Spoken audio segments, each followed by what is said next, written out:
जो फैसला आया है उस फैसले को वापस कराने के लिए जिस तरह से आजाद समाज पार्टी के कॉल पे चंद्रशेखर आजाद जो है उसके मुखिया उनके कॉल पर जिस तरह से ये स्टेडियम खचाखच भरा हुआ आपको नजर आ रहा है।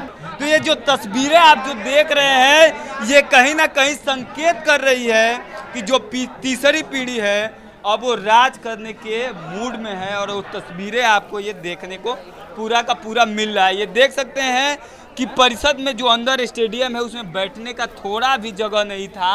कब का आरक्षण खत्म करना चाह रही है सरकार? बाबा साहब ने संविधान दिया, संविधान में सबको अधिकार दिया, समान अधिकार दिया। अगर आरक्षण पर उन्होंने आंख उठाकर भी देखा तो 2 अप्रैल के खतरनाक नजारा देखने को मिलेगा। हम लोगों ने 13 लोगों की कुर्बानियां दी हैं। अगर अब 2024 में मुझे 13,000 लोगों की भी कुर्बानी देनी पड़े। आप देख रहे हैं नेशनल दस्तक और आप हमारे पीछे देख सकते हैं ये पीछे का जो नज़ारा आप देख रहे हैं ये है इंदिरा गांधी स्टेडियम। आप देख सकते हैं किस तरह से खचाखच भरा हुआ है और ये तस्वीरें मैं आपको ये दिल्ली का दिखा रहा हूँ। जिस तरह से सुप्रीम कोर्ट का जो फैसला आया है उस फैसले को वापस कराने के लिए जिस तरह से आजाद समाज पार्टी के कॉल पे चंद्रशेखर आजाद जो है उसके मुखिया उनके कॉल पर जिस तरह से ये स्टेडियम खचाखच भरा हुआ आपको नजर आ रहा है। आप पीछे भी जाकर देखेंगे तो ये तस्वीरें आपको देखने को मिलेगी। बाहर का जो पार्क है जो इसका एरिया है वो पूरा का पूरा भरा हुआ है।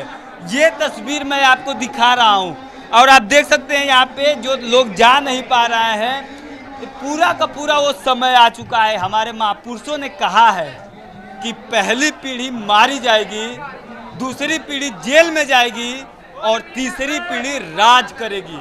तो ये जो तस्वीरें आप जो देख रहे हैं ये कहीं ना कहीं संकेत कर रही है कि जो तीसरी पीढ़ी है अब वो राज करने के मूड में है और वो तस्वीरें आपको ये देखने को पूरा का पूरा मिल रहा है। ये देख सकते हैं कि परिषद में जो अंदर स्टेडियम है उसमें बैठने का थोड़ा भी जगह नहीं था और लगातार लोग हैं उसी में जा रहे हैं, अभी भी उसमें एडजस्ट हो रहे हैं और ये लोग जय भीम के नारे लगा रहे हैं। आप देख सकते हैं बाहर भी कितनी बड़ी संख्या में लोग हैं। तो ये तस्वीरें मैंने आपको दिखाया जो आजाद समाज पार्टी के और देश भर से जो भी अपने हक और अधिकार के लिए सचेत हैं वो पूरा देश से यहाँ लोग आए हुए हैं। तो ये तस्वीरें मैंने आपको दिखाया, अंदर की भी तस्वीर आपको मैंने दिखाया और बाहर की भी तस्वीर मैंने दिखाया और ये मेन गेट था वो वहाँ से और कुछ लोग हैं मैं उनसे 1 मिनट चाहूँगा कि जान भी लूँ। कहाँ से आप आए हैं? हम बिहार से आए हैं, शेखपुरा डिस्ट्रिक्ट से। सभी को पहले जय भीम। तो ये तस्वीरें हैं आप देख सकते हैं, काफी लोग यहाँ जमा भी हो गए। कहाँ से आए हैं आप? जिला लखीमपुर खीरी से। जिला लखीमपुर खीरी। कहाँ से आप आए? जनपद फर्रुखाबाद से आए हैं, यानी कि देश भर से लोग आए हुए हैं। क्या कहेंगे सर आप? देखिए सभी साथियों को क्रांतिकारी जय भीम। मैं जिला सहारनपुर से हूँ, देवबंद विधानसभा उपाध्यक्ष भीम आर्मी से। सबसे पहले तो ये है जो ये नालायक सरकार सुप्रीम कोर्ट के माध्यम से, मैं फिर बताना चाहता हूँ ये निकम्मी जो सरकार है। फैसला तो सरकार का नहीं सुप्रीम कोर्ट का तो है। ये सरकार के माध्यम से ही तो हो रहा है, सरकार सामने नहीं आना चाह रही। सुप्रीम कोर्ट देश की सर्वोच्च न्यायालय है तो सरकार कहीं ना कहीं उसमें कर रही है ना। सर्वोच्च न्यायालय से भी सरकार आगे है। सरकार के ही कहने सरकार सत्ता लोग बैठी है, मनुवादी सरकार है, क्यों नहीं चाहेगी? SC ST को हजारों सालों से चाह रही है सरकार। कब का आरक्षण खत्म करना चाह रही है सरकार? बाबा साहब ने संविधान दिया, संविधान में सबको अधिकार दिया, समान अधिकार दिया। देश की सभी महिलाओं को अधिकार दिया, चाहे वो सवर्ण हो चाहे OBC में चाहे SC ST में, सबको समान अधिकार दिया है। संविधान से पहले महिलाओं को कहाँ अधिकार था? पर ये जो मनुवादी लोग हैं जिनकी तुच्छ मानसिकता ये इस चीज़ को नहीं समझेंगे। चलिए एक शब्दों में आप बता दीजिए कि जो ये रिजर्वेशन में जो आरक्षण का वर्गीकरण है जो ये वर्गीकरण है इसके हम बिल्कुल 100 के 100% खिलाफ है। क्योंकि इसमें लिखा गया है कि SC ST वर्ग में जो लोग आते हैं उनकी आमदन 8 लाख से वार्षिक आय अगर ज़्यादा रहेगी तो वो आरक्षण की श्रेणी में नहीं रहेगा।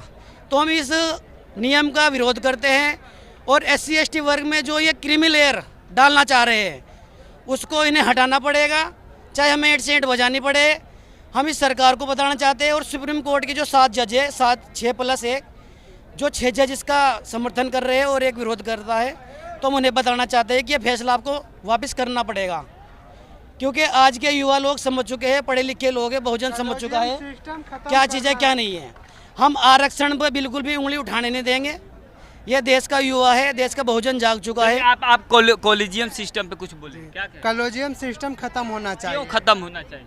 होना चाहिए जैसे IPS होता है या DIG होता है, कोई चीज़ या रेलवे का होता है, उसमें अपना एग्ज़ाम देता है तब वो लायक रहता है। लेकिन वहाँ सुप्रीम कोर्ट में जो कि जज का बेटा अगर नाती बन रहा है तो उसी को साइन कर देता है, उसका बेटा नाती बनता है, उसका पोता नाती बनता है। कॉलेजियम सिस्टम जो आप भी मानते हैं कि कॉलेजियम सिस्टम बंद होना ये भाई बिल्कुल सही बोल रहा है। मैं आपको बता दूं, अगर आज सर्वे करोगे ना, अगर आप सर्वे करोगे, कई IAS PCS ऐसे हैं जो बिना एग्ज़ाम के आज पदों पे बैठे हैं। 50 को अभी बने आज ये भाई ने सच्चाई बताई है बिल्कुल। जो आज भी आप सर्वे करा लो, उनकी क्वालिफिकेशन आप चेक करा लो, अगर उनकी क्वालिफिकेशन 12वीं से 10वीं से ज़्यादा निकल जाए तो मैं इस देश से निकल जाऊंगा।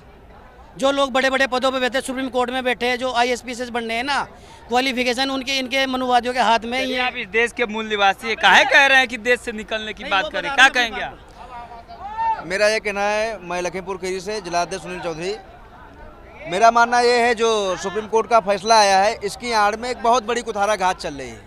क्या कहेंगे जो ये जो नीतियां आई हैं सुप्रीम कोर्ट का, लोग कह रहे हैं कि ये भाई भाई को बांटने की बात की जा रही है, क्या कहेंगे आप? जी बिल्कुल, भाई भाई को बांटने का काम किया जा रहा है। मैं आपको बता दूं, ये तानाशाही सरकार, ये निकम्मी सरकार जो आरक्षण पे डकैती डालने का काम कर रही है, तो मैं उनको अवगत कराना चाहता हूँ। ये जो भाजपा सरकार आरक्षण पे डकैती डालने का काम कर रही है, तो मैं सरकार को अवगत कराना चाहूँगा कि अगर आरक्षण पर उन्होंने आंख उठाकर भी देखा तो 2 अप्रैल के खतरनाक आपको नज़ारा देखने को मिलेगा। हम लोगों ने 13 लोगों की कुर्बानियाँ दी हैं। अगर अब 2024 में मुझे 13,000 लोगों की भी कुर्बानी देनी पड़े तो हम लोग देने के लिए तैयार हैं। ये लाखों युवा घूम रहा है, इसीलिए घूम रहा है। केवल चंद्रशेखर जी ने अगर धोखे से भी मुँह से निकाल दिया कि जाओ, तो हम लोग फिर समझ लो। चलिए, तो ये भाई साहब लंबा बात किए, लेकिन इन्हीं के महापुरुषों ने, हमारे महापुरुषों ने साफ कहा है, मैं फिर एक बार कह देना चाहता हूँ, हमारे महापुरुषों ने कहा है कि पहली पीढ़ी मारी जाएगी, दूसरी पीढ़ी जेल जाएगी, तीसरी पीढ़ी राज करेंगे, तो तीसरी पीढ़ी राज करेगी। और ये नज़ारा देखकर आप अंदाजा लगाया जा सकता है। आप क्या सोचते हैं, हमें कमेंट बॉक्स में जरूर बताइए।